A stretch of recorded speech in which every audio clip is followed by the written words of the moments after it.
में लिख देने की अकड़। ये तो बाबा के प्रसादी है। हाँ तो यही सब की बर्बादी है। हे बाबा वही सुनाने मरनी चौकर, भाग में लिख देने की अकड़। दली हमारो अर्जी सुनी, सृष्टि के सब काम छोड़िए बाबा, हम पे नजर तानी फेरी जी। हे जटाधारी, ये त्रिपुरारी, कालों के काल महाकाल, आपका चेला लेकर आया है एक सवाल।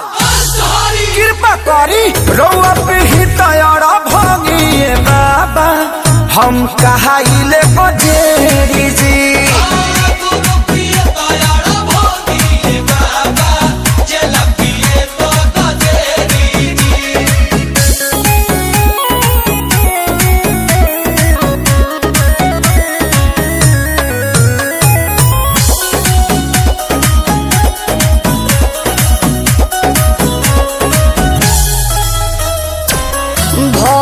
भर लोटा चढ़लिया के जलवा, सब कहे दे देने बाबा वैसन थालवा। अरउआ के पीस के पियावत परवती, मारी के मंतर चाचा से बाबा, घाटा के जैसा न घेरी जी। घटल गुमान जाता और तसान जाता, ये बाबा प्रतिष्ठा में प्राण जाता है, लड़का के जान जाता।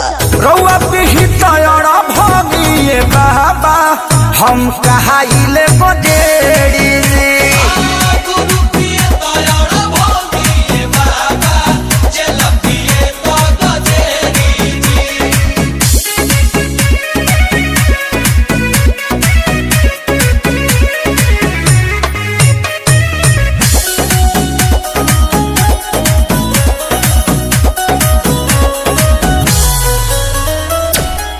कावना जनम के बदल सधवने, ऐसन कमार से लगन लगवने। अरे प्रिंस प्रियांशु भी सुने संगे गरिया, दिहरी एक्शन ले ली न एक्शन, अब जोनी करी बाबा देरी जी। बचाई के घंटी कहत बंटी, ए बाबा तनी दुखे बेअसुओ के जनती। और सौरभ के रउआ पीही तैयारा भागिए बाबा, हम कहाइले बजेरी जी।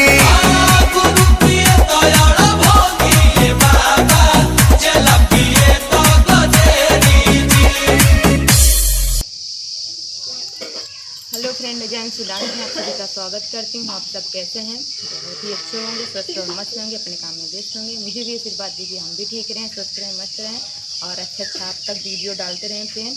और मेरा वीडियो फुल देखिएगा, बहुत ही मज़ा आएगा और अच्छा भी लगेगा आप सबको। मैंने बहुत ही प्यारा सॉन्ग मेरे हस्बैंड जी ने भी बनाया है और मैंने भी बनाया है बहुत प्यारा सॉन्ग पे भोले बाबा के ऊपर, जो अभी क्या हो वो कावर आ रहा है फ्रेंड, उससे बनाया। और आप लोग मेरा वीडियो देखिएगा, फुल मज़ा लीजिएगा और नए नए सॉन्ग से बनाया है। और आप अपना प्यार दुलार आशीर्वाद बनाए रखिएगा और सपोर्ट बनाए रखिएगा और हम हमारे परिवार पे भी आशीर्वाद बनाए रखिएगा। और आप लोग अच्छे रहिए, स्वस्थ रहिए, मस्त रहिए। और आप लोग मेरे वीडियो को देखिएगा और एक लाइक सब्सक्राइब कमेंट कर दीजिएगा। प्यारे प्यारे अच्छा लगे तो, अच्छा ना लगे तब भी कर दीजिएगा फ्रेंड, सपोर्ट कीजिएगा।